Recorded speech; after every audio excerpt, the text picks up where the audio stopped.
Bom, então a ideia é a gente aqui conversar um pouquinho sobre o mercado editorial, se é assim que a gente pode chamá-lo ainda, né? Porque ele expandiu de uma maneira bastante grande, né? Mas deixa eu me apresentar para vocês. Eu sou, então, Ricardo Tavares. Vocês já tiveram aí uma pequena resenha um pouco, até pelo LinkedIn também, é fácil, né? A gente consultar algumas coisas, né? Estou vendo aqui o meu xará, o Ricardo Borges. Boa noite, xará. O Borjão, além de ser um grande profissional, Boa noite, Ricardo. um grande cara aí da arte, do design, a gente trabalhou bastante tempo junto na Editora do Brasil, ele na área editorial, eu na área comercial, e depois de algumas andanças por aí, a gente voltou a se encontrar aqui na FTD, né? E o nosso segmento é um pouco disso também, né? Ele, pensando aí no caso dos didáticos, de sistemas de ensino, literatura, essas soluções que ficam no entorno da escola, né? Seja ela pública ou privada, não é um mercado tão grande, né? Então as pessoas acabam se encontrando, seja nas próprias casas editoriais ou nos fornecedores, enfim, né? Mas então eu tenho 49 anos, eu sou casado com a Clarice há 26, nós temos 3 filhos. Tenho a Lígia de 23 anos, gerontóloga, a Ana, que está no segundo ano de oceanografia, e o meu caçula, o Ricardinho. Faltou um pouco de criatividade aí no final, então ficou Ricardo Filho, né? Ele tem 16 anos, está no segundo ano do ensino médio. Eu sou paranaense, mas vim para São Paulo muito cedo, muito jovem, né? Com 2 anos de idade.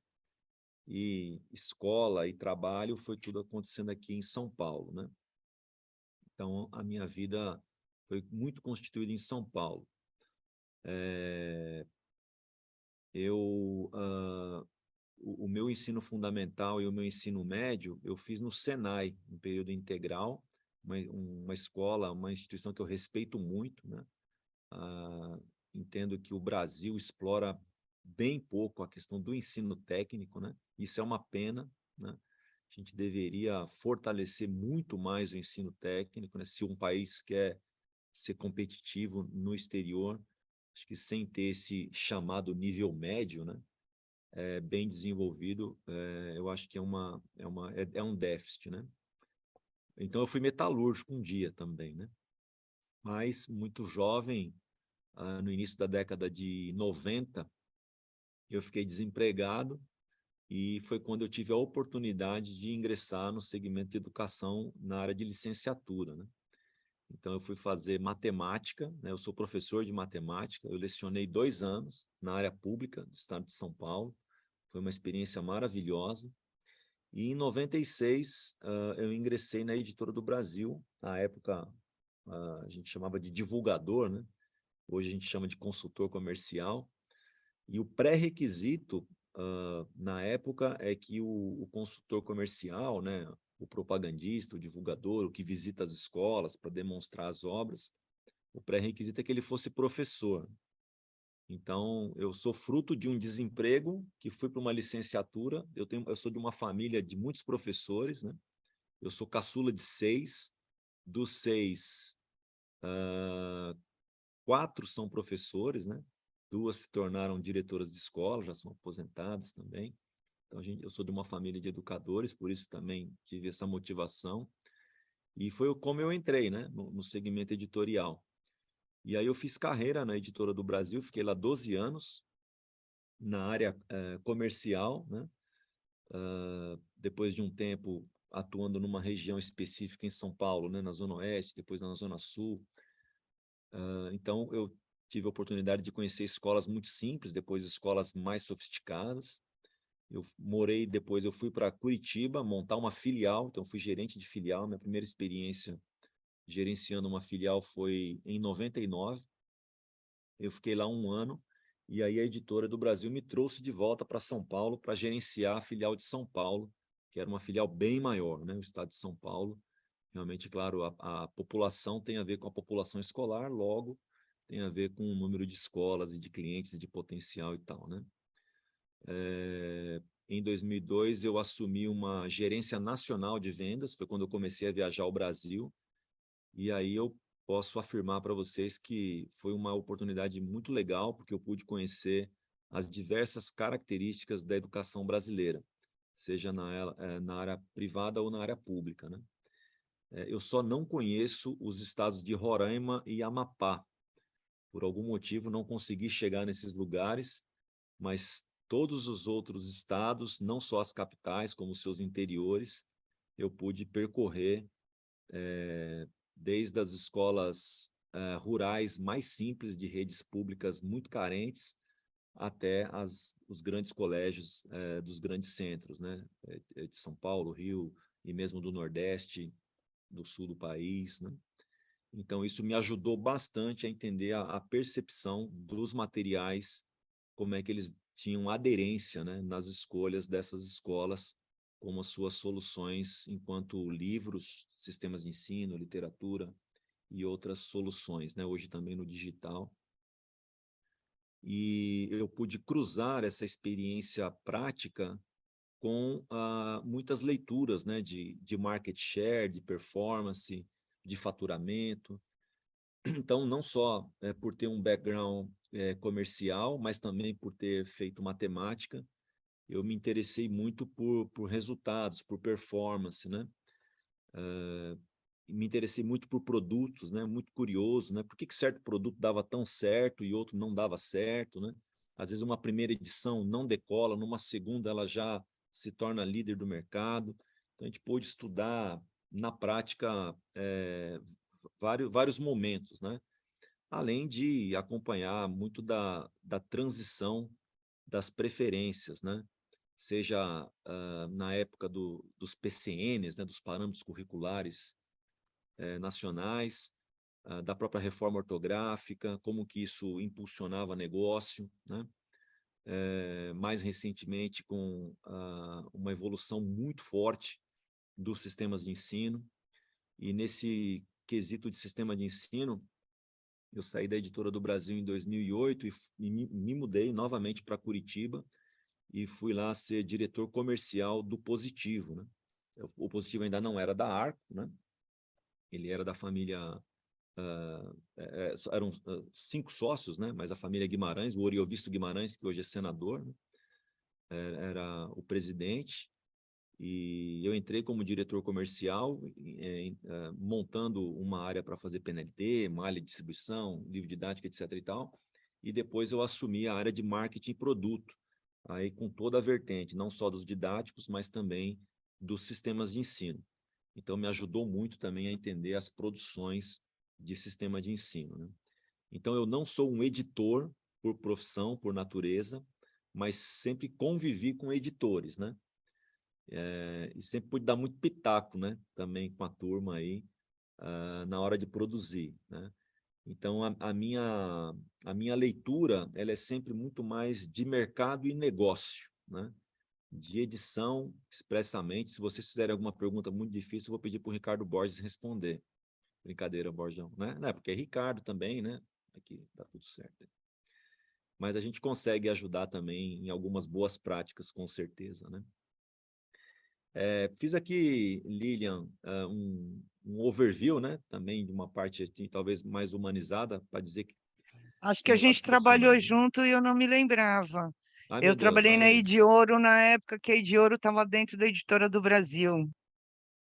Ah, muito legal. A gente fez uma parceria mesmo, numa época lá bem legal. É, Conseguimos convencer o Jorge Carneiro a mandar material para a gente lá, compor o nosso catálogo. isso, E depois eu acabei isso. levando a Ediouro e a Nova Fronteira para o Positivo, né? E foi um negócio Isso, que com deu o super Edauri, o certo. material que o Edauri desenvolveu, né? É, e era interessante, porque aproveitando-se dessa experiência Ediouro, Editora do Brasil, né, que a gente não tinha capacidade de produzir tanto quanto o mercado podia consumir, especialmente os livros juvenis, né? A gente tinha um excelente catálogo na Editora do Brasil de literatura infantil, e os juvenis da Ediouro eram muito bons, só que não tinha capilaridade para trabalhar, né? Então a gente juntou as Isso. edições Ediouro e Nova Fronteira, inclusive o Caldas Alete, na época, o dicionário, para É, compor a nossa oferta, né? Isso alavancou bastante, né? os produtos da Rede Ouro. E aí, quando eu fui para o Positivo, na época nós tínhamos lá em torno de 500 mil alunos na rede privada e 500 mil alunos na rede pública, era meio dividido, 1 milhão de alunos. E nos sistemas de ensino não tinham literaturas, que o Positivo não produzia literatura, né? Aí Uhum. foi uma conta rápida, né? Se cada aluno consumisse uma literatura, né, a Rede Ouro podia vender 500 mil Imagina. exemplares de uma vez, né? Jorge era bom em fazer também essas contas. Então, não foi difícil fazer negócio. Nesse mercado a gente gira, gira, mas acaba todo mundo se encontrando em algum momento, né? É isso mesmo. E aí eu não Então sei tá se eu bom. conheço mais alguém aqui ou se alguém me conhece. Nós estamos em quantas pessoas aqui, Lili? 158 nesse momento. Bom, a gente deve se conhecer de algum lugar aí, provavelmente.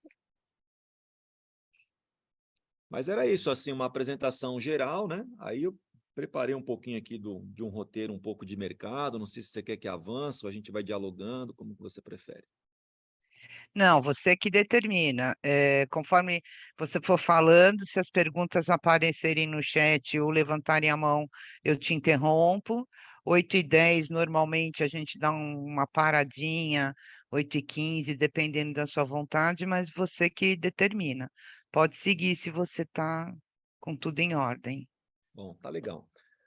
Bom, a gente tem, sobre setor, né, sobre negócio e mercado, a gente tem algumas boas pesquisas, né? Eu recomendo aí a da FIP para vocês também, a CBL tem bastante coisa boa, né? A Abre Livros é muito focada em PNLD. Nós não temos uma Nielsen do setor, né, que faz uma pesquisa mais padrão e formatada, mas existem algumas boas referências aí do setor. Então, como eu disse para vocês, né, a minha experiência é muito nas soluções, nas edições, nos materiais para a educação básica, né? Eu não trabalhei em produção para ensino superior, por exemplo, nem em religiosos, nem em livros técnicos específicos, né? E também não trabalhei com interesse geral. Mas as disciplinas regulares e as chamadas hoje negócios suplementares, né? Então, hoje muito forte socioemocional, bilíngue, as literaturas, né, que sempre aconteceram também. Então, tudo que é consumido dentro da escola foi onde eu fui criado aí nesses 26 anos, né? Então, eu separaria o mercado dentro desse contexto de escola hoje em didáticos, acho que é uma coisa interessante, é um segmento bastante forte, e dentro de didáticos você tem o grande cliente, que é o PNLD, que é muito difícil, né? Está havendo hoje uma concentração cada vez maior de editoras. No passado já haviam muitas outras editoras, né? Algumas aí que foram muito bem. Hoje acontece uma diversidade muito grande de editoras do PNLD para o literário, mas os programas de didáticos realmente está bastante restrito, né? Então você veja que, em média, nos últimos 4 programas, né, os 4 últimos programas, 85% de market share ficou com 3 casas editoriais, né? Que é FTD, Moderna e a Saber, que pertence à Cogna, né? A turma lá da Croton, que hoje é Ática, Scipione e Saraiva, né? Depois você tem a Editora do Brasil e a SM, que dão aí mais uns 10%, pensando na soma desses últimos 4 anos, né? Eu tenho a fotografia desse último que aconteceu agora, que foi o PNLD 23, a gente pode falar sobre ele, pode falar sobre os anos finais, o ensino médio, a educação infantil, sem problema também, se vocês quiserem. Mas na média ficou isso, né? Então são 5 editoras que têm 95% do mercado, né? 96% até mais. E aí sobra para outras pequenas, né, uma pequena parte. E no didático ainda você tem outro segmento do mercado privado, que cada ano que passa tem menor, está ficando cada vez mais nichado, né? Porque os sistemas de ensino estão invadindo, né? As escolas estão substituindo seus didáticos por sistemas de ensino. Então, há ainda na educação infantil um bom consumo de didático, ou escolas muito autônomas, né, que ainda conseguem no sentido de são independentes, né, não precisam desse arcabouço todo que é o sistema de ensino, de serviços, de plataformas, né, que ainda trabalham com didáticos. Mas no ensino médio, por exemplo, eu não tenho aqui a última leitura de 22 em mãos, mas eu arrisco dizer que 90% do ensino médio privado brasileiro consome sistema de ensino, né? Então, você lançar um livro hoje de ensino médio é bastante nichado, né? São poucas escolas que ainda consomem. Aí a gente tem esse mercado, que é um mercado privado, inicialmente, que é o de sistema de ensino. Então, a gente falou de didáticos, PNLD e mercado particular. O sistema de ensino, que aí você tem as escolas privadas e um pouco de prefeituras, que por vezes abrem mão do PNLD e compram com recurso próprio os seus sistemas de ensino, muito focado em resultado do IDEB, né? Então, pede uma parceria muito de capacitação de professores, porque eles, mais do que um material impresso, eles compram um método, né? Com plataforma digital, com serviço e com material impresso. Então, essa tríade aí é o que compõe, entre outras coisas depois, mas basicamente é isso, também prefeituras. Não temos aí, o Brasil tem 5.700 municípios, eu não, e aí, claro, teria que ver o número de alunos total, mas a gente não tem uma leitura de quantos desses municípios consomem sistemas de ensino, né?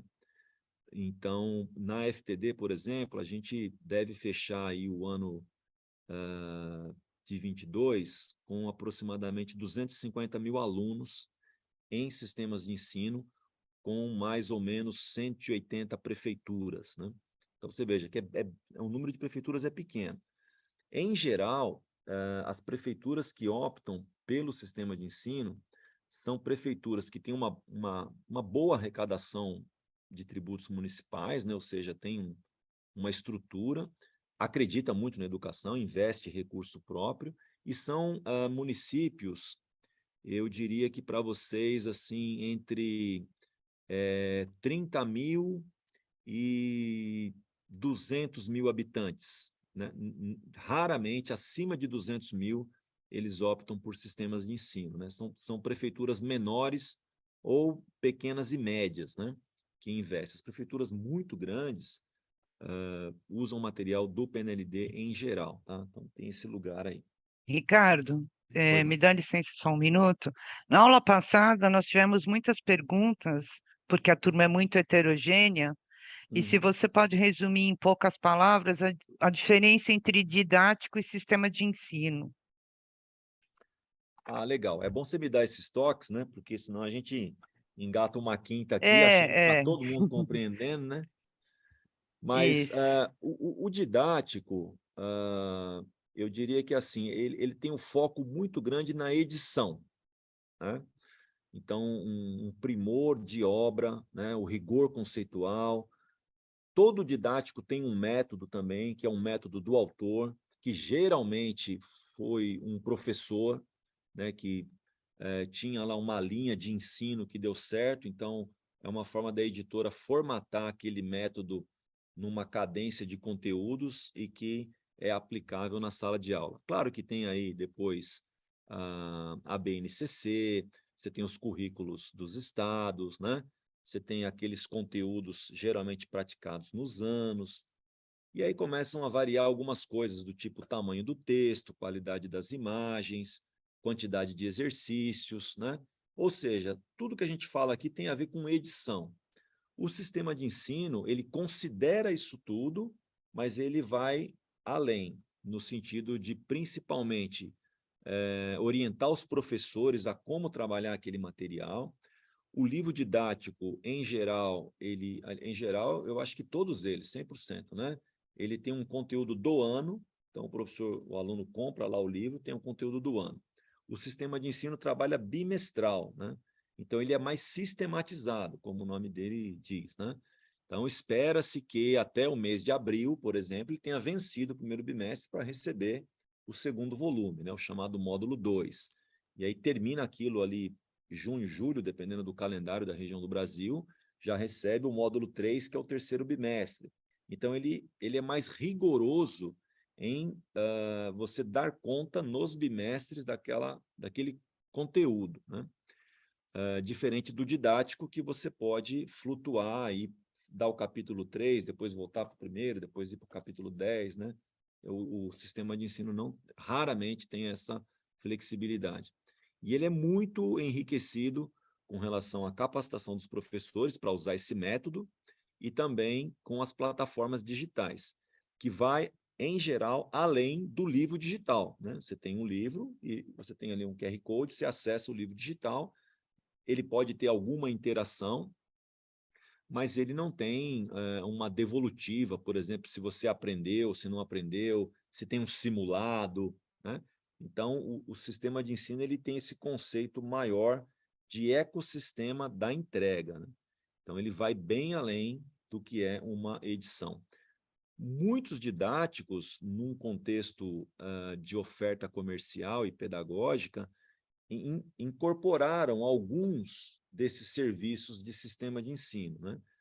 Acho que um bom exemplo disso é o Compartilha, da Editora Moderna, que nasceu livro, depois se tornou um didático meio híbrido sistema de ensino.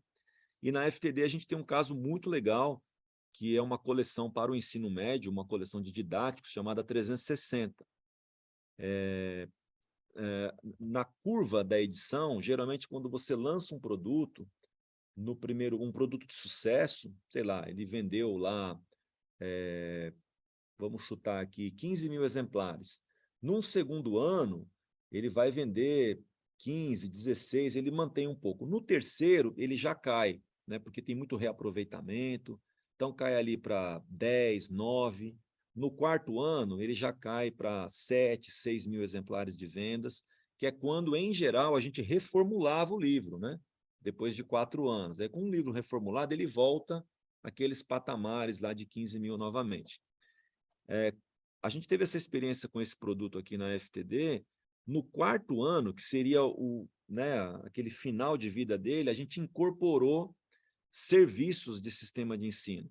Então, a gente colocou numa plataforma simulados, testes, cadenciamos ali os conteúdos bimestralmente, capacitamos professores, levamos para a plataforma, fizemos todo esse contexto de sistema no didático e foi uma experiência interessante, porque no quinto ano ele vendeu mais que no primeiro do seu lançamento, né? Então, isso prova que serviços hoje, quando acompanham as edições, o resultado é bem maior. Não sei se respondi, Lina. Não, veio uma enxurrada de perguntas agora. Eu vou tentar aí me organizar aqui e tentar te passar. Então, espera lá. Existem selos, o Abraão está te perguntando, existem selos muito fortes no setor privado, mas que não estão no setor público. Quais as razões poderiam desinteressar um grande player de não entrar no PNLD? Olha, vender para PNLD é para os fortes, viu? Não é brincadeira, não. Eu conheço, por exemplo, 2 editoras muito profissionais, em posicionamentos diferentes, né? Então, você tem para as escolas maiores, né? Por exemplo, a Arco, né? Tem o Ari de Sá, que tem esse foco ali, né? Com as escolas muito focadas em resultado. O próprio Bernoulli, de BH também, que tem colégios, né? Então, ele vende os seus resultados, né, para essas grandes escolas. E tem um outro exemplo, que é uma editora regional, que é a Construir, com sede em Recife, né, do Pedro Tavares, não é meu parente, é só o sobrenome que é igual, que também está há bastante tempo no mercado privado, e todas elas, esses 3 exemplos, decidiram não PNLD, né? E por quê? Né? Empresas que têm nos seus diferentes posicionamentos sucesso no que fazem e não querem, entre aspas aqui, brincar de PNLD, né?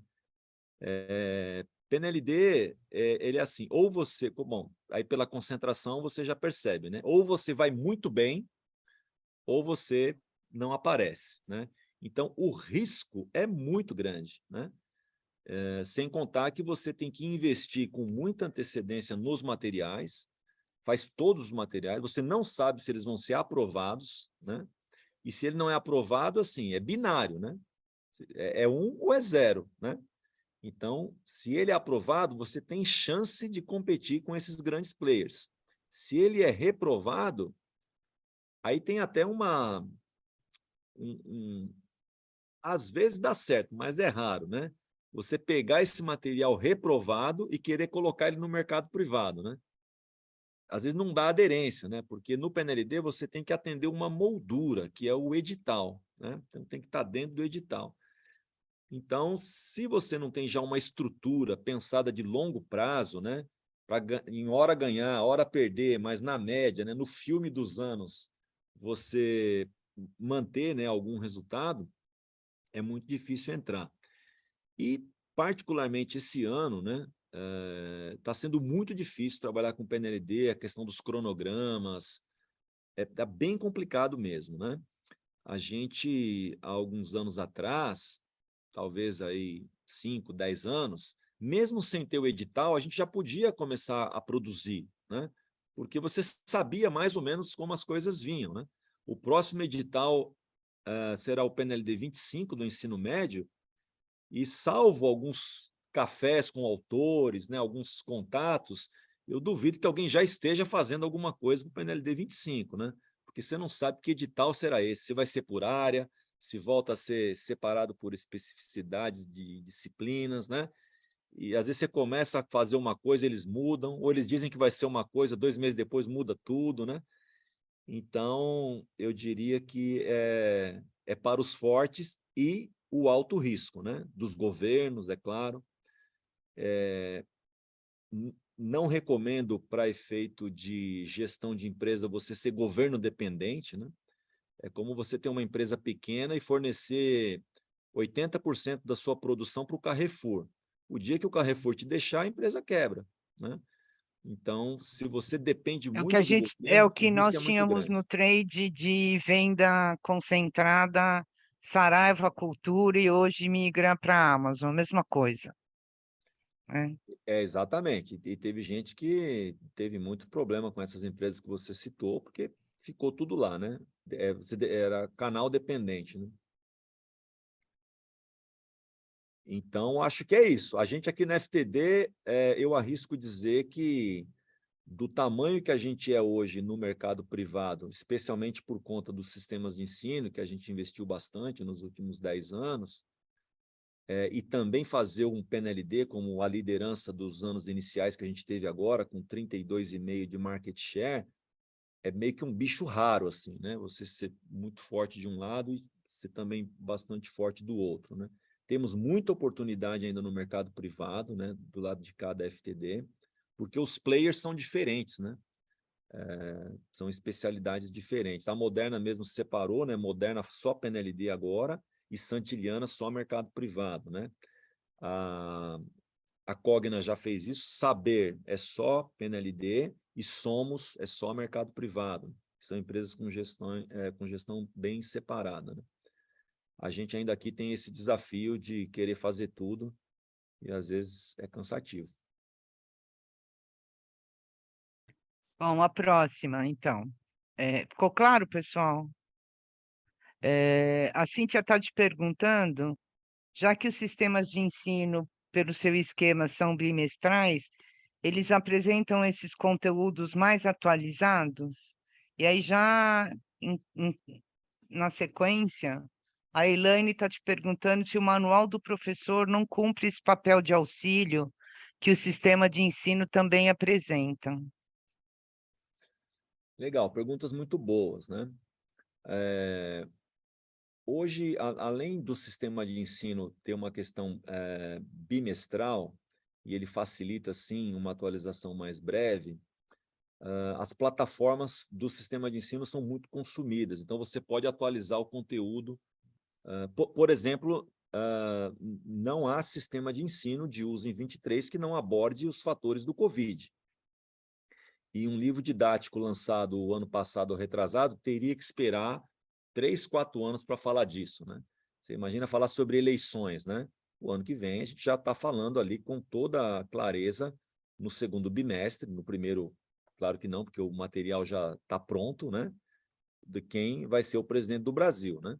Então, essas atualizações, de fato, elas são maiores no sistema de ensino, mas não só por conta da edição, mas por conta das plataformas, né?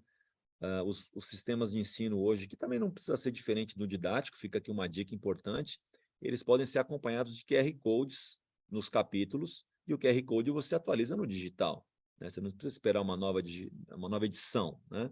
Você vai lá, clica e atualiza o URL paralelamente, né? Então, essa dinamicidade, inclusive, ela é exigida do mercado hoje, né? Das famílias, das escolas, é importante que seja assim.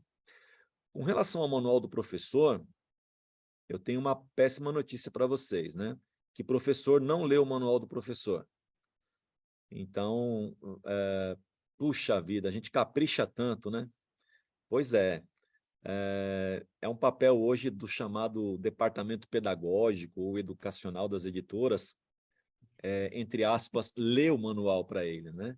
Muitas das capacitações feitas, está tudo lá, mas a gente tem que traduzir, sistematizar, organizar, tem que levar em pílulas, né, para que ele possa fazer isso. Aliás, os manuais do professor do PNLD, às vezes, são maiores que o próprio livro do aluno, né? Quase que a gente dá todo o curso de licenciatura e de pedagogia para o cara ali, Tem mas, professor aqui na sala falando que não, que ele lê sim, tá? Então olha, tudo bem, né? olha, Parabéns, né? você está de parabéns, viu? Você não faz parte da grande maioria. Uma coisa que a gente também aprendeu nesse caminho, muito mais do que aquela fundamentação teórica, metodológica do manual, é colocar coisas práticas, né? Acho que isso o sistema de ensino ajudou também nós nas edições de didática, como planejamento, colocar ali o bloco de aulas, recomendação de carga horária. Então, isso facilitou muito, né, a vida dos professores que se organizavam mais pelos sumários, né? Que o professor ele olha o livro, depois ele olha o sumário para ele se enxergar ali durante o ano, né? Então, sumário é um lugar valioso, é um lugar muito precioso, não só para o sistema de ensino, como para os livros didáticos também, né? Então, caprichem nos sumários aí, que isso faz o diferencial, né? Se coloque no lugar do professor para que a hora que ele abrir, ele se enxergue na sua carga horária ali, ou no seu planejamento anual.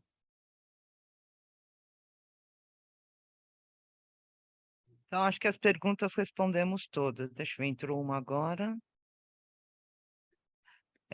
A Vitória está dando um depoimento que ela acha que o problema é conciliar o não enrijecimento da aula, enquadrando no livro, por um lado, e por outro, atender à realidade única de cada sala de aula, né? Esse é um dos É, desafios. essa é o que a gente acredita, né? O professor ter essa liberdade, né? Ele poder dar essa boa aula. Até porque eu não estou aqui em defesa, né, da sistematização dos materiais, até porque isso é uma jabuticaba, né? Nenhum outro país no mundo tem sistema de ensino, só o Brasil, do jeito que a gente conhece. Hum. O Gabriel está te perguntando, como é que você vê o mercado em relação à produção de materiais para estudantes de inclusão? Se existe alguma tendência em incorporar esses materiais no SE ou no didático? Como é o nome da pessoa, Lilian, que está perguntando? Gabriel, Ah, Gabriel. Legal, Gabriel. A sua pergunta é muito legal. A gente aqui, como organização, a gente quer muito ajudar as escolas que têm essa dificuldade de trabalhar com alunos com deficiência, mas organizar isso em material didático é muito difícil, né? Porque as deficiências variam muito, né? Primeiro que a gente não tem condição de fazer diagnóstico, não é o nosso papel, né? Também não é o do professor. Então, a gente procura abordar esses assuntos, né? Seja nas ilustrações, né? Da forma da diversidade, né? Indicando sites, indicando conteúdos, né? Mas material específico, A gente até tentou aqui, tem uma editora muito boa que eu recomendo para vocês, da Itália, que se chama Ericsson. Lembra aquele nome mesmo, né, dos aparelhos de celular antigos, né? É uma editora muito legal, feito por os donos são especialistas na área de inclusão. A gente editou algumas literaturas deles no Brasil. Foi muito legal poder fazer isso, mas tem que ser assim material mais avulso, né? Material didático específico vai ficar ultra nichado, pode não atender à realidade, né? Vai ficar muito restrito e você não ganha volume, logo fica difícil investir.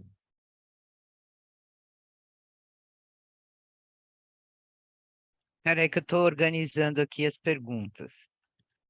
O Fernando está te perguntando que nessa linha de sistematização dos conteúdos, como você vê o mercado para trabalho em projetos integradores? Olha, projetos integradores, a gente fez aqui uma produção, a última do PNLD 21, para o ensino médio, e assim, ficaram maravilhosos os materiais. Eu fiquei impressionado com a qualidade de contexto, né, que esses integradores atuam, né? O de maior sucesso nessa linha de integradores é o chamado projeto de vida, né? Que ele integra não somente na área, mas ele abre uma perspectiva para o aluno. E a gente tem um autor bem legal aqui, que é o Léo Freiman, né? Que foi o livro mais vendido, foram mais de 1 milhão de cópias. Então, são muito bacanas, né? O que as escolas públicas, em geral, porque escolas privadas não têm esse material chamado projetos integradores. Ela acaba adotando material de projeto de vida, que é esse exemplo que eu dei, e aí, para o mercado privado, a gente tem, no caso da FTD, né, de 5 anos de idade até o terceiro ano do médio, mas foi uma experiência que a gente teve de produzir com grande volume para o ensino médio. Fizemos também lá atrás, no PNLD 19, para os anos iniciais, e para o PNLD 20, para os anos finais. Fizemos agora no 23 também, né? Mas eu vejo que o uso na escola pública, especialmente, né, dos programas de governo, do PNLD, ele ainda é bem baixo. Eu não sei se os professores não estão encontrando espaço, né, na carga horária para atuar com esses conteúdos, se as próprias secretarias não incentivam, né, não tem um professor específico ou não desenvolvem o próprio professor da sala para trabalhar esses assuntos, mas eu diria que atualmente assim são conteúdos muito legais, de uma qualidade bastante grande em geral, só que as escolas ainda utilizam pouco, elas ficam mais focadas nos conteúdos das disciplinas regulares, né? É mais ou menos isso que a gente vê hoje. Mas a diversidade da oferta dos projetos integradores, especialmente nos programas de governo, é algo assim bem enriquecedor. Tá, então, acho que você respondeu. É, a Maria Luísa está perguntando, eu gostaria de saber se o senhor pode compartilhar um pouco do feedback dos professores e das escolas em relação ao sistema de ensino na aplicação da BNCC. Olha, todos os produtos hoje precisam atender a BNCC, né? Não tem como você ficar fora. A maior dor hoje está no ensino médio, né? Acho que com relação ao ensino fundamental, ela é super tranquila, né? Na educação infantil, especialmente de PNLD, a gente teve uma baixa adesão assim, uma adesão menor, né, por parte das prefeituras, muitas optaram em não escolher o material. E aí, na educação infantil, tem uma discussão forte ali entre o pessoal da alfabetização do MEC e a própria BNCC, né? Então, tem uma discussão ali com relação a método de ensino, método de alfabetização principalmente, né? Um método fônico e um método mais progressista. No final, na minha opinião, o que importa é que o aluno seja alfabetizado, né? Mas tem uma discussão enorme aí, que não é nova, né? Já é bastante antiga, tá? Então, BNCC no fundamental, acho que ok. Agora, no ensino médio, a gente vê, assim, as escolas particulares, elas se organizaram para fazer uma implantação gradativa, né? Então, começaram com o primeiro ano, agora o ano que vem estão indo para primeiro e segundo ano, e as escolas públicas fizeram meio top-down inteiro, e eu acho que fragilizou bastante, né? Os professores não estavam preparados, quando eles receberam os materiais neste ano por área, ficou uma confusão, a gente até tentou ajudar aqui com cores, com direcionamento, para eles se identificar ali na sua formação, né? Então, ciências da natureza, eu falo, olha, aqui ele está falando mais de química, aqui está falando mais de biologia, aqui tem mais física, sem querer desintegrar a área, mas tentando ajudar o professor a trocar, né, com os seus pares ali, mas, em geral, as redes estaduais, que é onde predomina o ensino médio, né, eu diria que 98% do ensino médio é rede estadual, um pouquinho rede federal, municipal são raros, né, fora alguns municípios como São Caetano, Barueri, né, tem ainda um ensino médio, mas é bem raro. Eles não haviam definidos os seus currículos ainda, não haviam orientado os seus professores, na hora de aplicar, deu muito trabalho, né? Os professores eles nos pedem os livros antigos, né? De química, para usar como material de apoio. Então, eu acho que foi uma coisa bastante tempestiva. A gente chegou, eu estive presencialmente em Brasília, dizendo para que eles fizessem, né, uma implantação gradativa, fui em nome da Abre Livros, né? Da qual eu sou vice-presidente, tenho outras editoras também que representam a Abre Livros, mas eles decidiram fazer uma implantação, porque achavam que o próprio material seria a grande alavanca de implantação, né? Então, isso, durante e pós-pandemia, está dando bastante dificuldade. Alguns estados estão acelerando melhor isso, né? Eu citaria aqui o caso de São Paulo, o caso de Pernambuco, acho que são os estados que mais têm puxado. Minas Gerais tem se esforçado também, o Paraná tem se esforçado, mas em geral tem sido uma implantação de BNCC para o ensino médio bastante dolorida.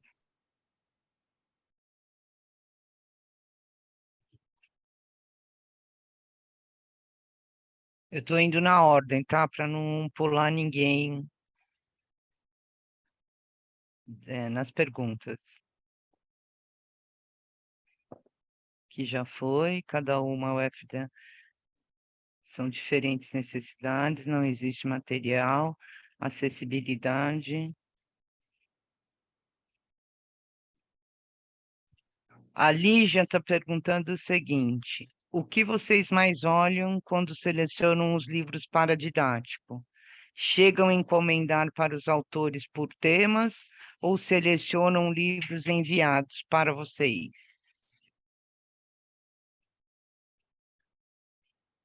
Olha, Difícil. existem vários caminhos, né? Todas as editoras têm um limite de produção, né? Em geral, elas, no caso das editoras de didáticos, né? Ou seja, nas editoras de livros de soluções escolares, né? Que é o nosso caso. Você tem aí os autores da casa, né? Que já são aí muito conhecidos e que têm uma recorrência de produção, e a gente mantém esse vínculo, porque são livros que, em geral, vendem bem.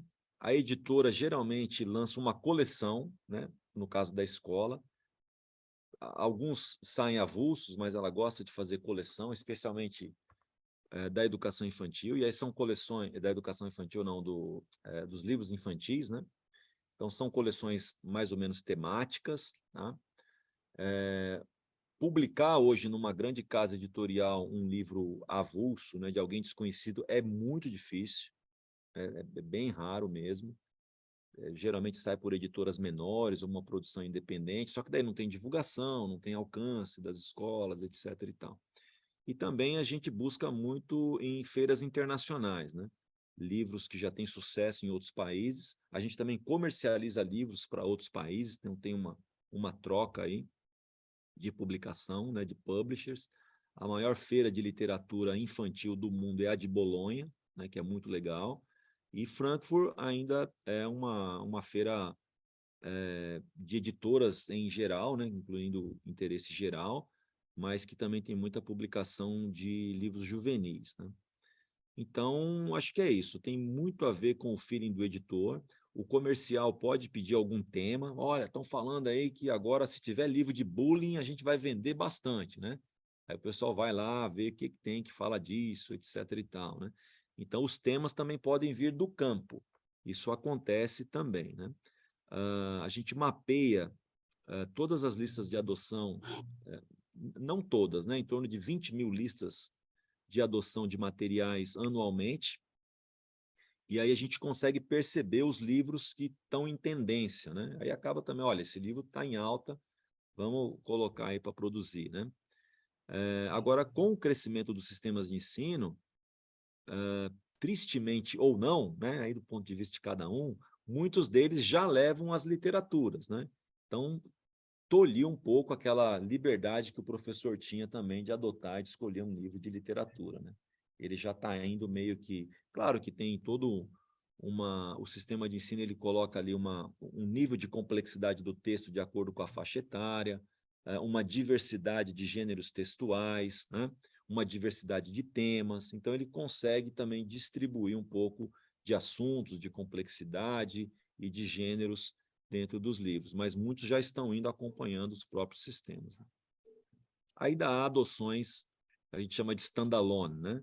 Do livro sozinho, mas tem cada vez menor. Tinha pulado uma pergunta aqui. A Tânia está perguntando para você o seguinte: no sistema de ensino no digital, como você disse, dá para atualizar os QR Codes e os links, mas no impresso não. Na sua opinião, o que é melhor? E qual a tendência do mercado para os próximos anos? Olha, me parece que você tem mais agilidade com os QR Codes, né? Porque a edição tem todo uma complexidade de geração de estoque, né? Você, quando lança uma nova edição, o outro estoque fica defasado. Então, aguardar uma nova edição substitutiva é um caminho mais longo, né? Eu falei hoje com uma pessoa aqui de tecnologia, ela acabou de chegar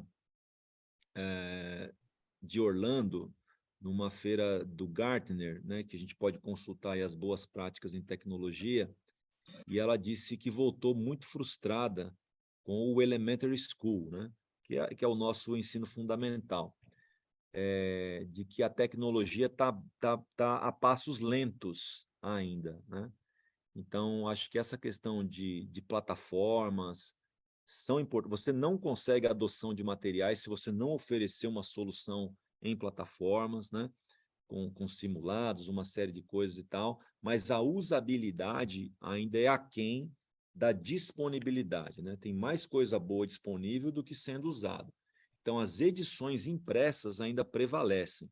E acredito que isso deva seguir aí por pelo menos, vamos arriscar aqui, 3, 4 anos ainda muito forte, né? Porque existe aí a necessidade de um avanço da maturidade da aprendizagem em plataformas digitais. Já tem boa oferta, mas baixo consumo.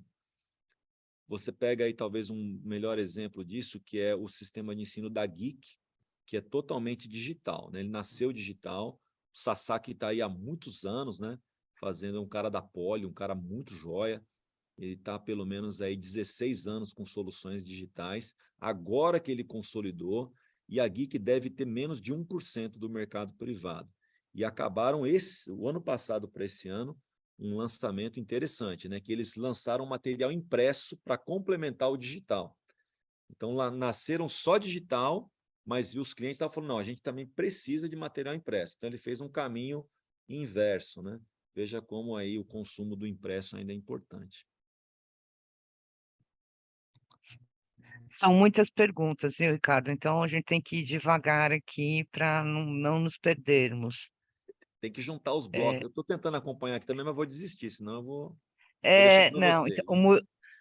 o Murilo está te perguntando o que que você acha do impacto da reforma do ensino médio no mercado editorial, e já puxando um gancho, o Abraão está te perguntando das EDTECs. É, ah, bom, a questão do novo ensino médio, eu acho que ela é boa, né? Assim, conceitualmente ela é muito boa, mas a gente precisa preparar melhor os professores, as escolas e as redes, né? Uma resposta um pouco mais simples, né? Isso tem muito a ver com a gente ainda vive a ascensão ao ensino superior, né? Então, parece que o ensino médio, se você pensar no ensino médio aí como 3 anos, parece que você tem que estudar 3 anos para tem que estudar 3 anos para uma prova de 4 horas, né? Basicamente é isso, né? E não deveria ser só isso, né? O ensino médio tem uma entrega. A primeira vez que eu tive em Frankfurt foi em 2009. E voltando para o Brasil, eu peguei o voo com uma mãe, né? Estava com a filha de 11 anos. Eles moravam na Alemanha já há um bom tempo. E ela estava com 11 anos fazendo uma escolha muito difícil, que ela iria para o nosso aqui Fundamental 2 e ali ela teria que escolher entre uma área acadêmica, uma área técnica ou uma área pública, né? Com 11 anos de idade. E aí eu falei, bom, eu acho que deve escolher a acadêmica, né? Ela falou, não, a grande maioria dos alemães escolhem a área técnica. Eu falei, mas por quê, né? Aí, como ela era brasileira, ela falou, não, é porque na Alemanha, no final da história, né, escola tem a ver com ou empregabilidade ou empreendedorismo. É para isso que a gente estuda, né? Para ser um profissional, seja autônomo ou seja atuante numa corporação. E aí, claro, dependendo da tua credencial, né, onde você estudou, as tuas qualidades, etc. e tal, em geral, é o trabalho que você consegue na disputa do mercado de trabalho. Ela falou o seguinte: a diferença de um operador de máquina, né, de uma metalúrgica, por exemplo, a diferença de salário de um operador de máquina para o gerente industrial é de 30%. No Brasil, o gerente industrial geralmente ganha 10 vezes mais que o operador de máquina, né? Por isso que os alemães, eles têm os melhores operadores de máquina do mundo, né? Então, se você pensar aqui só nas montadoras, né, além da Volkswagen, Mercedes, BMW, Porsche, etc., essa competitividade que é muito grande, né, eles são muito fortes. Então, a gente aqui fica mirando muito, né, no ensino superior, eu estou falando enquanto sociedade, né, não só de produção, saindo um pouquinho aqui, né? Por isso que eu acho que a valorização do ensino médio técnico deveria ser muito maior do que ela é, deveria ser uma política pública muito robusta, mas tem que ter reconhecimento para isso, senão você não atrai, né? O que a gente mais vê aí é engenheiro e grandes profissionais trabalhando como assistente, não desmerecendo, né? Mas assim, focaram muito lá e não conseguiram, né? Poderia ser um grande profissional sendo reconhecido no nível médio. Com relação às edtechs, tem sido uma experiência muito legal aqui na FTD. Eu acredito bastante no potencial das edtechs para acelerar as grandes editoras. A gente lançou um programa o ano passado aqui chamado Órbita. A gente teve mais de 118 empresas credenciadas e a gente foi fazendo um funil.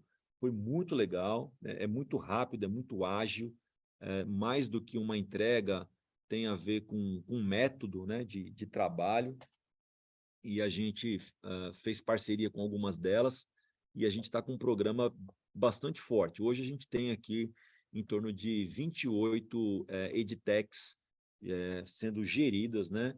Sendo aí aceleradas pelos programas de edtechs da FTD. E tem sido uma troca muito boa, né? A gente tem um conhecimento grande de mercado, isso é tudo que ela precisa, e a gente precisa muito deles, dando muita autonomia para eles desenvolverem novas soluções. É algo que daria para falar bastante aqui das edtechs, eu super incentivo vocês de educação a se interessarem por isso. Podem acessar aí pela FTD o programa Órbita. Também a Distrito tem aqui de São Paulo tem um caminho ali com edtechs bastante forte, tem mais de 540 edtechs mapeadas e tem muita solução legal vindo por aí. Ele está até te perguntando qual a possibilidade é maior das edtechs, elas ocuparem o lugar das editoras menores no mercado ou serem compradas pelas maiores para assumirem funções nesse ecossistema das incorporadoras? Eu acho que substituir as editoras menores, eu ainda não vi nenhum movimento substitutivo, né? Mas um movimento disruptivo. Então, algo que tá aí, foi evidenciado bastante forte aí na mídia recentemente, foi a compra da Isaac pela Arco, né? A Isaac, ela é uma solução adicional para a inadimplência zero da escola, ou seja, ela foca no negócio da escola. A EdTech, ela olha o tanto de dinheiro que circula em torno da escola. Então, substitui agenda, substitui, nesse caso, a inadimplência, ERPs de gestão, de comunicação. Então, vai muito além do que ensinar português, matemática, história e geografia, né? Nas disciplinas regulares, eu vejo elas complementando as entregas das editoras já, né? Como soluções de cartografia para a área de geografia, games e jogos para a área de matemática, correções de redação para a área de língua portuguesa, né? Correção automática, ou seja, são sempre complementares às áreas que já existem. E não necessariamente assim, a editora comprar uma edtech é uma das possibilidades, né? Mas não é a única. Você pode ter uma parceria muito fortalecida, você pode investir e deixar ele voar para ver o momento que ele fica legal, sabendo que também você pode investir em 20 e vingar duas, é quase igual jogador de futebol, né? Você investe um monte e no final sai alguns, né? Não saem muitos, né? Mas faz parte do jogo. Então, não é a única possibilidade a gente internalizar para desenvolverem boas práticas dentro da empresa também é salutar, gerar aprendizado, porque a editora tem algo que mais do que o dinheiro, o recurso, né? O venture capital, ela tem o smart money, né? Então tem uma inteligência aqui que é muito caro para a EdTech. Então, estar dentro de uma grande casa gera um aprendizado que tem um valor bastante grande também. E o inverso também é verdadeiro. Tá bom, vamos para a próxima. Se não ficou claro aí, pessoal, por favor, é só sinalizar, tá?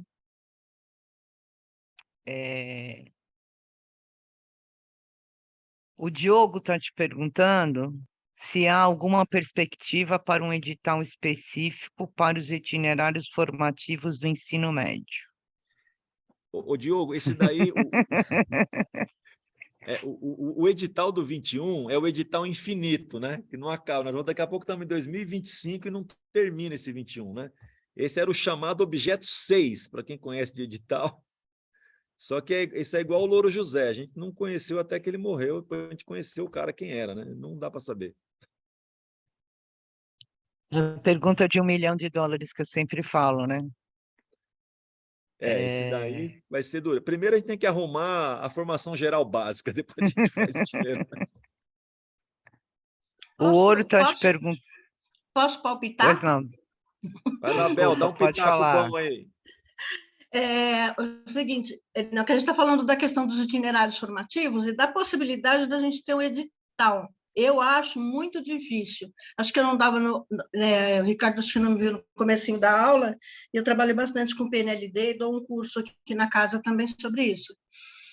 E aí, os itinerários formativos partem do princípio de que você vai trabalhar com as necessidades que a escola vai levantar com os alunos, né? Porque ele trata bastante da questão do suporte profissional, do encaminhamento profissional, né? Então, eu acho um tanto quanto complicado, né, você ter um edital com itinerários formativos, porque aí você vai fazer qualquer coisa, você vai fazer a partir do quê, né? Claro que você pode ter ideias e colocar suposições, né? Tem uma série de coisas que são colocadas assim, sugestões, né? Mas até você conseguir, se você cercear isso no edital, você está tirando aí a questão metodológica aí dos itinerários e todo o princípio, a base, né, do itinerário formativo, que é justamente criar coisas a partir, né, de materiais, né, de sugestões, de solicitações, de necessidades do público daquela escola ou daquela cidade, ou sei lá, daquela comunidade. Entendeu? Então, eu acho bastante difícil. Mas, como a gente sabe, né? Dá para esperar qualquer coisa do edital aí, do próximo edital, tá bom? É isso, obrigada. Eu queria dar 2 dicas aqui para vocês. Na verdade, uma exposição e uma dica, né?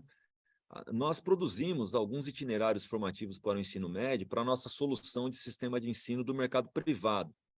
E tivemos a aderência de algumas redes, né? Mas como a Isabel falou, é difícil você escolher. Não vou lembrar aqui, talvez, de tecnologia, de enfermagem, algumas coisas aí, e a gente conseguiu até emplacar, mas muito nichado, né? Mas aí nós pegamos essas nossas soluções e apresentamos para as redes estaduais, para todas elas no Brasil, né? Do tipo, olha, nós temos para ter um pontapé inicial, né? Mais ou menos que assim, ó, nós podemos fazer isso, né? Você quer que a gente desenvolva algo específico para a sua rede, né? Eles não conseguem nos responder, né? Então, assim, indo além do Ministério da Educação, chegando em redes estaduais, né? Diretamente nas secretarias de educação, né? Não apareceu nenhum negócio quente, assim, de, olha, tem uma chance, vamos modelar alguma coisa que possa... Não teve um interesse, assim, maior para a nossa capacidade produtiva. Eu acho que a própria escola está assim, muito perdida ainda com a questão dos itinerários, numa questão de organização, de articulação de grade curricular, né? de acertar essa questão das horas de básico e de formação profissional, e até mesmo na prática de buscar e de conversar e de ouvir os alunos a respeito do que é que eles precisam. Eu vou além, acho até que os próprios alunos podem ter alguma dificuldade em dizer o que é que eles precisam, né? Por não estar acostumado com esse processo de ter que ficar, né? Então, não sei. Agora, em cima dessa dificuldade... Tem um que acabou de perguntar que não sabe o que é itinerário. Aí eu vou deixar a Isabel explicar. explicar daqui a pouco. Mas deixa eu dar uma dica para vocês. Eu não sei se eles têm um site, vocês estão aqui conectados, pode dar uma googada aí, que é uma plataforma chamada Idem. É um pessoal de Porto Alegre, e a plataforma ela faz uma avaliação de qual a tendência dos itinerários que melhor atenderiam a cada aluno. Então, a gente tentou fazer uma parceria com eles, a gente não se fortaleceu ainda, né? Mas, assim, as redes poderiam aplicar esse teste, entre aspas, aí, com as suas redes, e a partir das projeções de escolha, a gente poderia oferecer itinerários que atendessem a esses interesses, né? Então, é uma coisa interessante, que pode ser uma pista da gente tentar conseguir escalar escolhas similares para ter volume, né? Mas vai lá, Abel, explica o que é itinerários formativos aí em 30 segundos, por favor. Tá bom. É o seguinte, gente. Tempo que você precisar. É o seguinte, o ensino médio está passando por uma reforma, né? E dentro dessa reforma, e a grosso modo aí, né? Não vou detalhar aí a reforma, mas uma das coisas é transformar o ensino médio realmente num espaço onde o aluno comece a seguir a sua vida profissional ou se preparar melhor para a sua vida profissional. Primeiro, com a questão aí do protagonismo, para você poder desenvolver a questão do protagonismo, você precisa dar chances para que esse aluno consiga e faça e seja mesmo ter uma prática, né, de trabalho.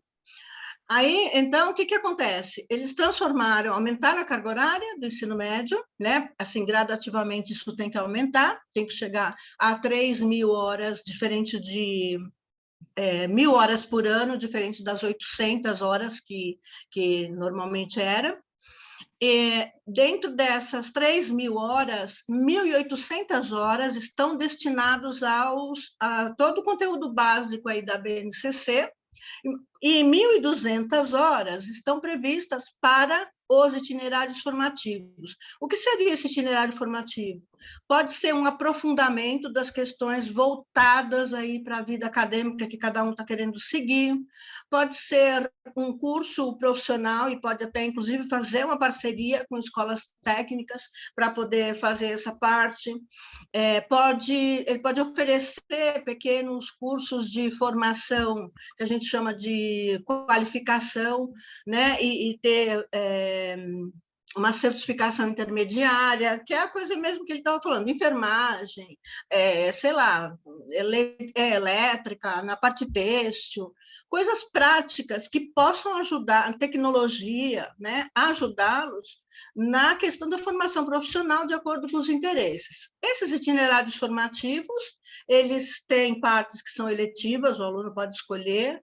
A ideia aí, né, é que no começo, antes disso, né, se começa a trabalhar um pouco a questão dos projetos de vida, e a partir dos projetos de vida, quando eles começam a pensar na própria vida profissional lá deles e tudo, é que se levante aí questões que podem ser trabalhadas, ou necessidades daquela comunidade, daquela escola, daqueles alunos, e aí vai se buscar essas parcerias para poder desenvolver esses itinerários formativos, né? Então, seriam 600 horas no ano, né? 600 horas de conteúdo básico da BNCC e 400 horas de itinerário formativo. Então, isso pode ser várias atividades, é uma questão de programação, e o fundamental é que isso seja o mais prático possível, o mais voltado para atender a necessidade desse aluno. A gente sabe que tem uma dificuldade muito grande aí com relação à grade, organização curricular, né? A escola pública, então, para o aluno do ensino noturno, que já tem uma série de dificuldades aí, mas está se começando ainda essa mudança, e vamos ver o que vai acontecer. Eu tenho visto e tenho acompanhado algumas escolas em consultoria, que estão, mesmo escolas particulares, que estão com muita dificuldade para poder dar conta disso, porque o professor mesmo não tem muito como, não consegue ainda muito programar isso, planejar isso, então passa aí por formação do professor, formação até mesmo da equipe de gestão, e depois, então, para poder se pegar o ritmo disso, né? Grosso modo é isso, né? Uma parte diversificada e uma parte da educação básica, que é padrão para todo mundo. Pronto? Gastei Obrigada, meus 30 Isabel. segundos? Extrapolei meus 30 segundos? Muito bem, Isabel. Obrigado. Eu tenho um cunhado que ele é professor federal, ele dá aula na Escola Técnica de São Roque, Sei. Na Federal. E é muito legal lá o ensino médio, que eles têm um foco bastante forte em enologia, por conta exatamente dos vinhedos, né? Então, são as famílias, né, os donos de cantinas, e eu acho que esse é o grande ponto dos itinerários, né? Isso, Imagina a lá ideia é essa. você imagina um ensino médio de uma área costeira, né? Poder Sim. desenvolver a questão do pescado, do comércio, do desenvolvimento, né? Então, isso faz com que a sociedade local ela cresça com uma mão de obra local Isso. forte, né?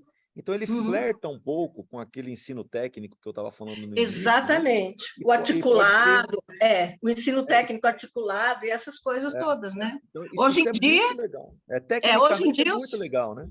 Mas hoje em dia o SESI e o SENAI fazem esse ensino articulado, né? O SENAI, os alunos do SESI podem se matricular no SENAI e fazem a parte de BNCC tudo no SESI, e a parte profissional no SENAI. É isso. Ricardo, você tem alguma apresentação ou você quer continuar com as perguntas? Não, podemos seguir. Não, então, não, que agora Você são costuma fazer um intervalinho, Romana? 8h12. É isso. Se você quiser, a gente pode fazer um intervalinho de 10 minutos. E aí, pessoal, peço desculpas, a gente está tentando organizar, mas as perguntas também são bem heterogêneas. Eu estou tentando ver se eu puxo tudo para o mesmo bloco, mas fica num sobe e desce aqui no chat, ainda não consegui. Então, Lilian, vamos fazer esse intervalinho de 10 minutos? eu recomendaria a gente fazer uns 5 minutinhos só, para ir mais rápido. Tá bom. Aí a gente, se puder acabar um pouquinho mais cedo, talvez umas 10 para as 9, até porque Eu tenho aula amanhã, 6h30 da manhã, e aí Se daria você tempo de me quiser deslocar um pouco continuar. melhor para casa. Não, então tá bom. Então a gente Pode para ser? 5 5 minutinhos, minutinhos? são 8h13, tá bom? E aí a gente já volta, pessoal. Até já. Combinado. Até já. Então vamos retomar uma perguntinha.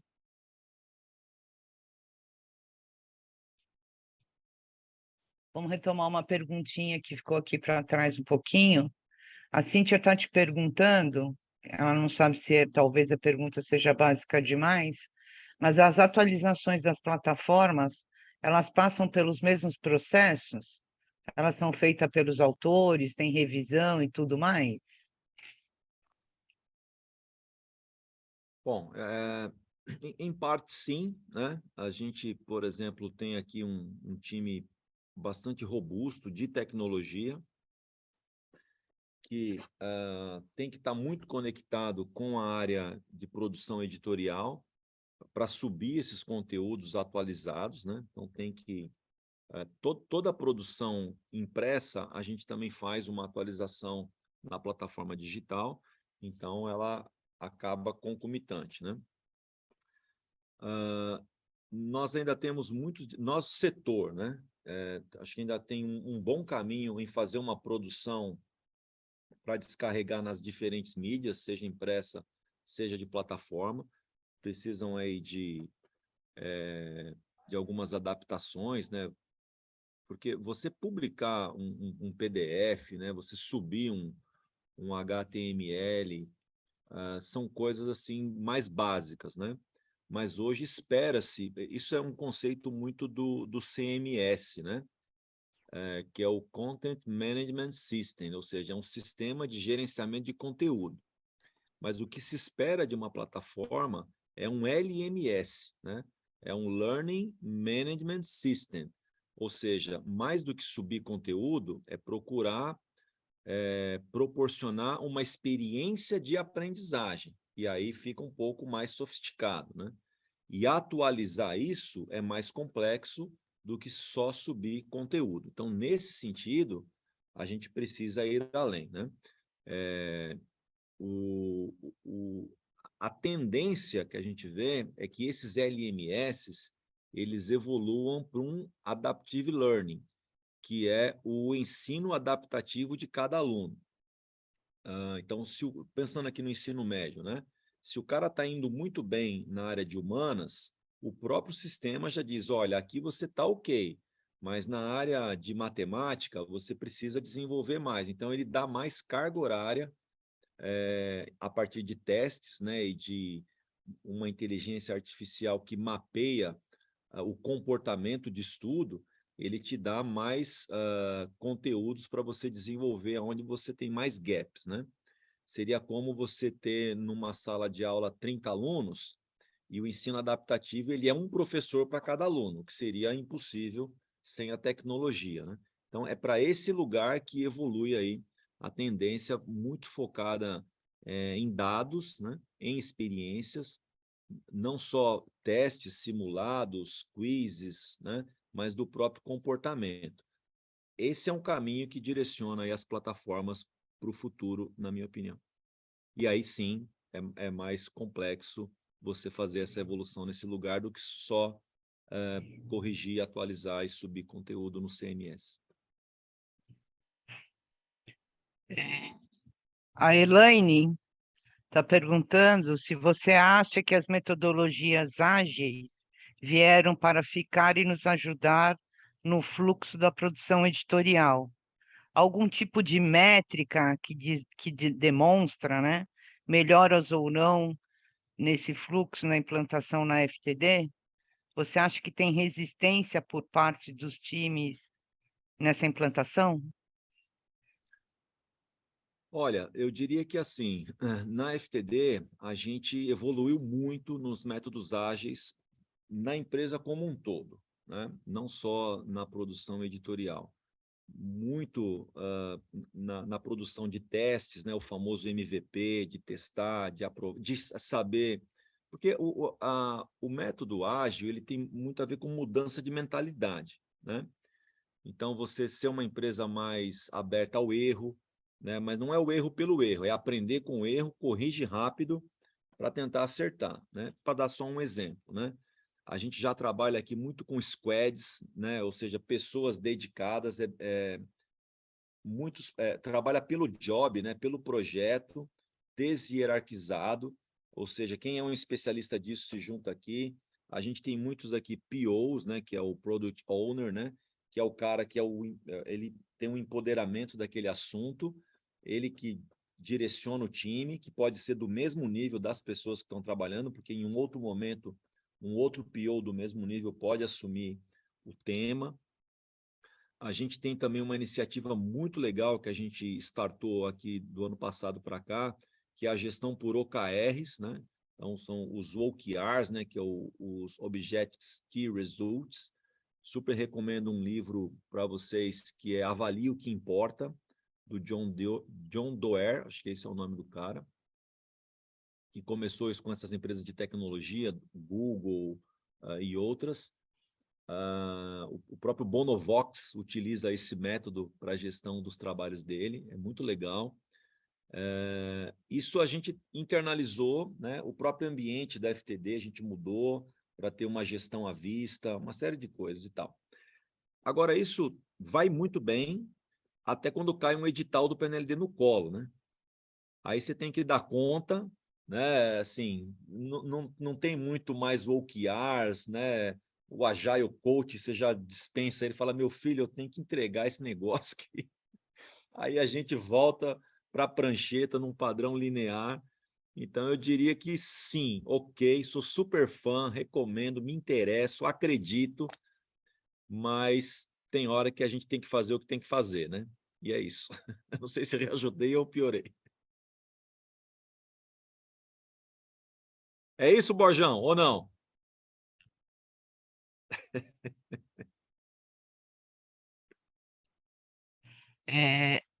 A Adriana está falando, já que vocês estão discutindo soluções bilíngues, a pergunta ficou um pouquinho para trás, já que é tendência forte para ensino, é forte tanto público quanto para o estadual? Eu tive conhecimento na EducaWiki, passou agora, deve ter um conteúdo ainda, um bom conteúdo para você consumir assíncrono aí. O Marcos Talarico é um cara bem legal também, ele que lidera esse projeto. E eu encontrei ali alguns colegas de outros carnavais que estão com materiais específicos do bilíngue para prefeituras. Eu achei bastante interessante, né? O Brasil precisa se tornar um país bilíngue se a gente quiser ser realmente competitivo, né? Então, tem uma questão um pouco de modismo, né? Que é essa aula de inglês todo dia tem a ver, sim, com a carga horária, com a exposição ao idioma, isso faz sentido. As escolas privadas estão acelerando o consumo dessas soluções, né? Hoje, um programa bilíngue, ele custa para a família mais ou menos 50% a 70% de uma lista de material inteira. Ou seja, ele é bastante atrativo para as editoras, né, no ticket médio. O ponto é que falta professor de inglês no Brasil, né? Então, as editoras que provê o conteúdo bilíngue têm que orientar muito a escola, né? A carga de serviços é muito grande. A gente pode contar com a tecnologia, existem formas também que a tecnologia nos ajuda, mas aqui na FTD, hoje a gente tem em torno aí de 100 mil alunos que utilizam a nossa solução bilíngue, que é um selo que a gente construiu, que se chama Stanford, que é um selo feito no Brasil, mas com muitos autores nativos de língua inglesa. Mas é um programa e a gente chega a ter que assistir aula dentro da escola para ajudar o professor a implantar o método, né? Porque mais do que edição, é método. Então, é bastante trabalhoso. Hoje é um mercado em franca expansão, né? Tem muitas empresas jovens, né, surgindo, outras aí já... Esse é um melhor conceito de edtech, que eu posso dizer assim, edtechs focada em bilíngue tem uma alta chance de sucesso, tanto que o valuation delas está bem elevado atualmente para você fazer negócio, né? E já, como eu disse, né, já tem algumas soluções surgindo aí dedicadas às redes municipais, especialmente. Eu tinha pulado uma pergunta e aí me cobraram aqui. Me desculpa, Ouro. Ele gostaria de perguntar o que você pensa sobre a recente e gradual explosão da terceirização de trabalho dentro das grandes editoras. Olha, a gente tem discutido isso exatamente por produções sazonais, né? A gente optou na FTD de ter um quadro de CLT bastante robusto, mas a gente tem aí uma linha de despesa, né? Que a gente chama aqui de despesa, mas é de fornecedores externos bastante grande, né?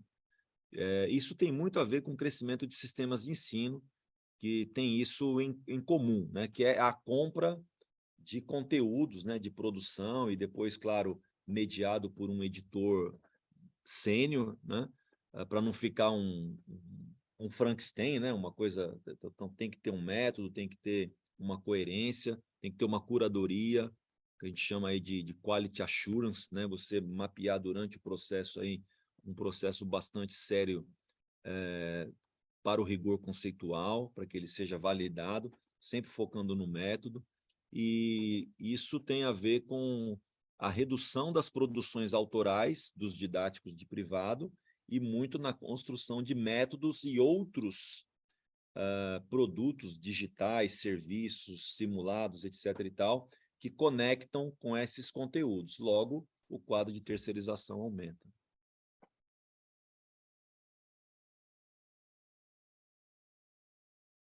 Acho que está sem som, Lili. Desculpa, acho que respondemos. A Simone está te perguntando por que, na sua opinião, você acha que faltam professores de inglês? Ela fica refletindo se faltam professores ou se faltam professores mais bem capacitados. É meio que é isso aí, né?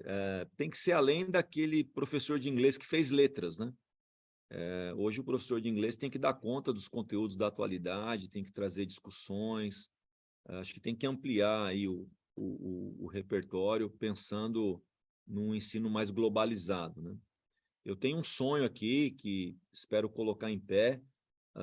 A FTD pertence ao Grupo Marista, né? O Grupo Marista está em 82 países, né? Nós temos, além dos colégios maristas no Brasil, temos colégios em vários outros países, são 628 colégios no mundo, né?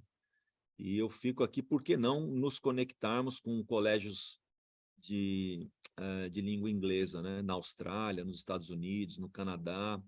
Eu acho que isso é possível, vai ser um próximo passo, a gente intercambiar colégios de fora. A tecnologia hoje está super acessível para isso, né? A gente pode dar esse passo com mais rapidez, eu acredito, aí muito em breve. A Adriana fez um comentário depois complementando, que ela diz que não é fácil, por exemplo, para um professor de inglês que fez letras ensinar matemática. Sim, quando você tem todo o ensino bilíngue, né? Das disciplinas regulares, de fato, né? Se você pegar... Porque você tem as escolas internacionais, que é um conceito, né? E aí todo o currículo é dado em inglês, né? Inclusive desde os pequenos. A Maple Bear, que é uma rede em vários países, e os donos é a família do Chaim, né? Que foi o cara que fundou o Coque, que depois vendeu para Pearson, que vendeu para Arco, né? Então ele tem a Maple Bear, que é uma rede interessante de ensino bilíngue, né? Que eu diria que das escolas internacionais é a mais acessível. Depois você tem outras grandes escolas britânicas, outras escolas aí que a mensalidade aí fica um pouco mais nicho, né? Para não falar outra coisa aí, mas são muito mais caras, né? Aí você tem essa questão do ensino bilíngue, de uma carga horária estendida, né? Que é ter o idioma inglês expandido na escola, e aí tem que acompanhar dos produtos, dos métodos, ou seja, são várias possibilidades aí. mas eu acho que, no mínimo, expandir aí 5 horas aula por semana, eu acho que é o caminho básico aí para a gente evoluir. Aí você tem outra pergunta de $1 milhão que o Fernando está te falando, que é para onde você acha que caminha o livro didático com o avanço das tecnologias digitais? Olha, faz pelo menos 15 anos que eu ouço que o livro vai acabar. E a gente tem gráfica também, né? Eu quero dizer para vocês que eu nunca imprimi tanto livro na minha vida, viu, gente? O ano passado nós imprimimos 85 milhões de livros aqui na FTD, né? Não é brincadeira. Então, eu acho que um dia ele acaba, mas não vai ser na nossa geração. Podem ficar em paz. Ricardo, obrigado pelo gancho Pois para minha é, aula de né? produção gráfica, viu, cara? Valeu.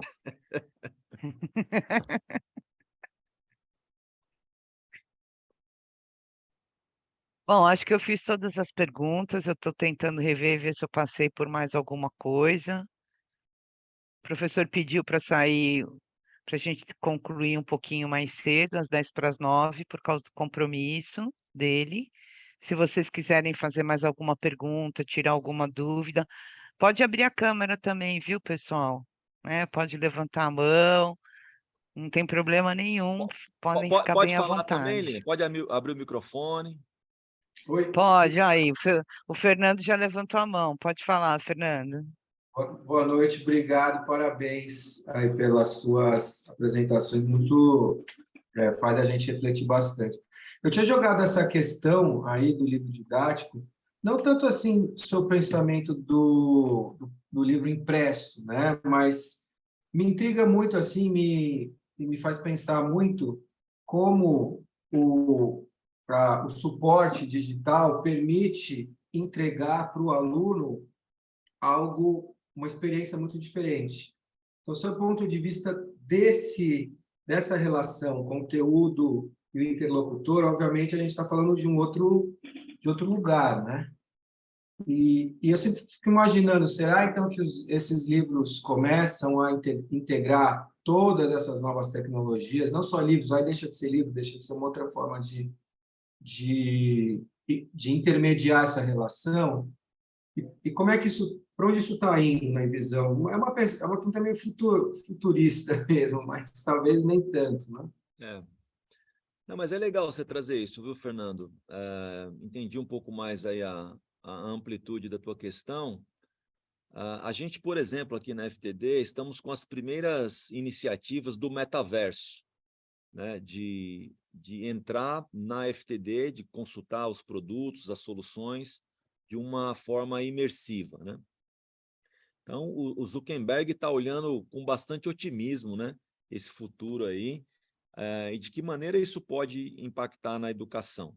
Então, falando especificamente do metaverso, a gente não vai descarregar não vai colocar todas as nossas fichas nesse lugar, mas a gente precisa acompanhar, né?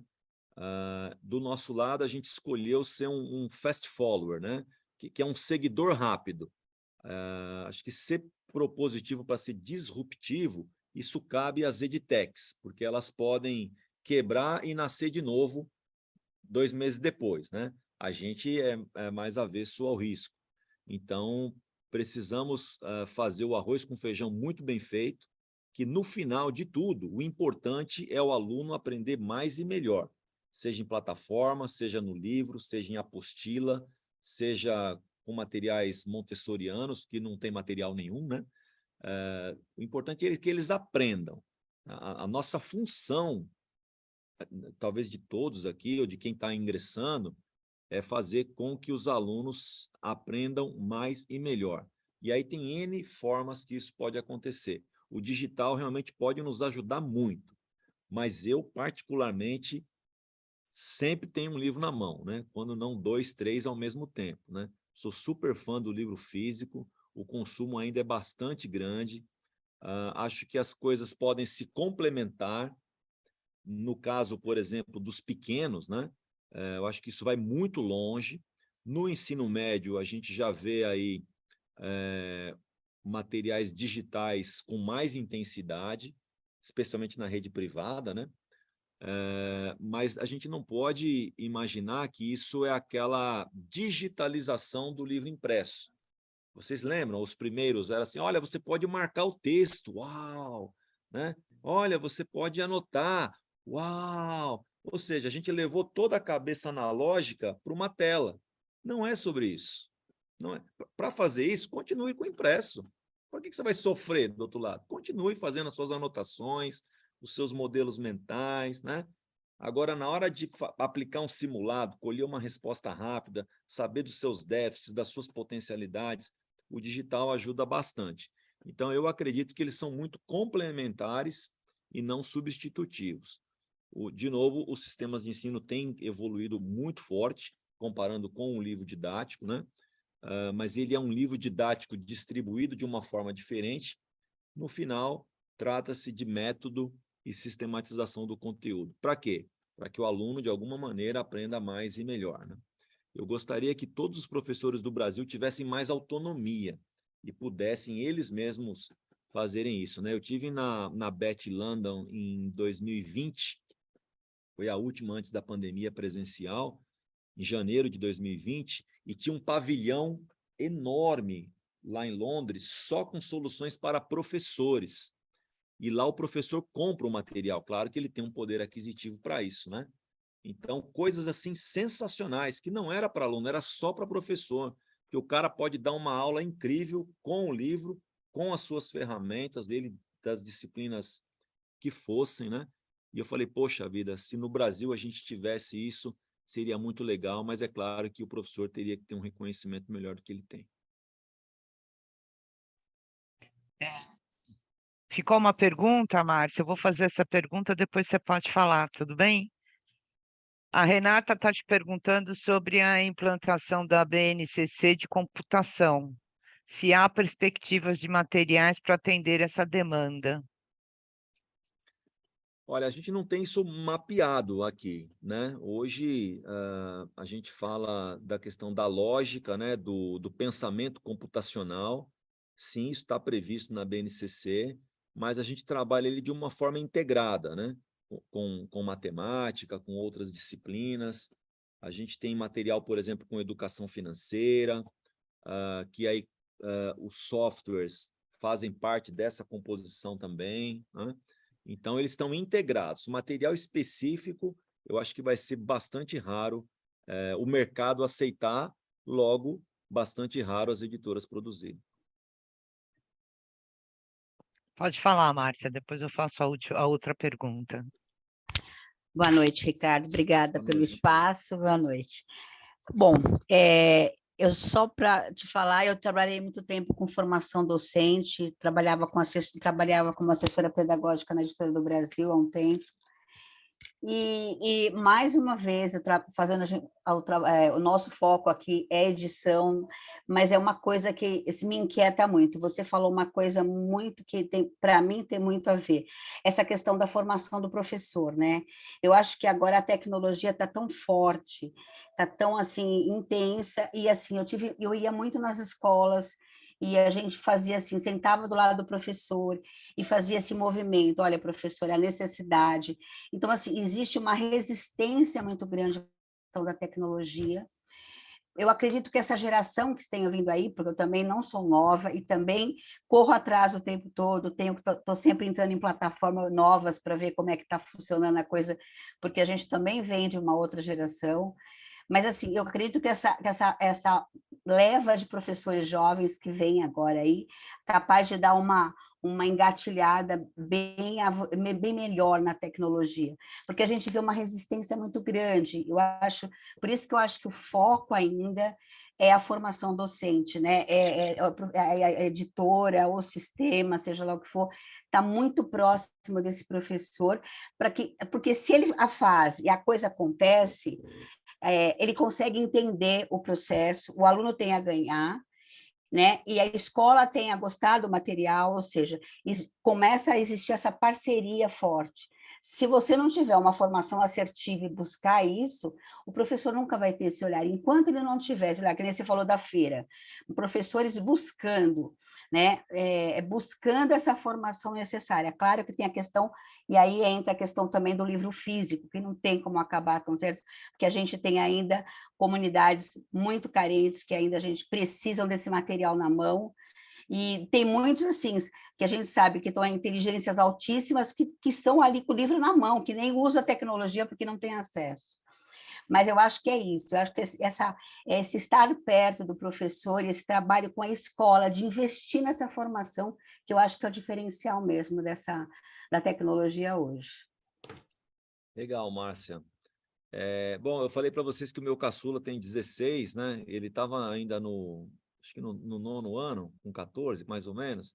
A escola estava decidindo se eles iam implantar aquela agenda, o aplicativo de agenda, né? A escola estava trocando a agenda física pelo aplicativo e tal. Ele falou, pai, isso aqui é uma bobagem, eu converso com os meus amigos no Discord. Depois você procura o que é o Discord, né? Eles estão lá há muito tempo, Exatamente. entendeu? Então, quando a escola está pensando em fazer algo, eles já voltaram 3 vezes, né? E a escola, às vezes, os professores esquecem desse movimento que eles têm em casa, né? Em casa eles estão super antenados já. E isso tem que caminhar junto, né? A gente está falando aqui de metaverso, eles já estão no Minecraft, já foi. Com certeza. Né? Os jogos já estão lá dentro do metaverso faz tempo, né? Tem um outro aí que dá tiro pra caramba, como é que chama aquele? Eu não sei o nome, meu genro... Fortnite. Meu genro gosta muito, e eu não sei o nome, não. Mas é isso, então, eu acho que eles já estão essa lá. proximidade, eles já estão lá. Eu acho que cabe a gestão, a docência chegar junto, né? Agora, tem uma coisa importante hoje que a gente chama de lifelong learning, né? Isso você aprende durante a vida toda, né? Vocês estão aqui, né, procurando aprender um pouco mais, né? Eu também continuo estudando, né? E a gente vai aprender durante a vida toda. Não dá assim, ó, terminou, acabou. Não, gente. Não tem como, né? Continuar. E aí a gente tem que fomentar o interesse. Eu acredito muito no interesse, né, na questão investigativa, na curiosidade, na troca, no trabalho colaborativo, que é o que a gente tenta encantamento, né? A gente tenta falar hoje sobre as soft skills, né? Eu não acredito mais assim, olha, tem que fazer tantas horas de curso, de palestra. É bom, mas você tem que ter uma busca pessoal também, né? E aí está com autonomia e o interesse, eu acho que essa é a chave. Obrigada. Obrigado, Márcia. Obrigada, eu. A gente não trabalhou junto na Editora do Brasil, não? Acho que não. Não. Eu trabalhei no período de 2014, 2013 a 2019. Eu já estava aqui na FTD. Tem mais uma pergunta aqui, mas espera aí que entraram vários comentários. Já foi. Não, acho que já foram.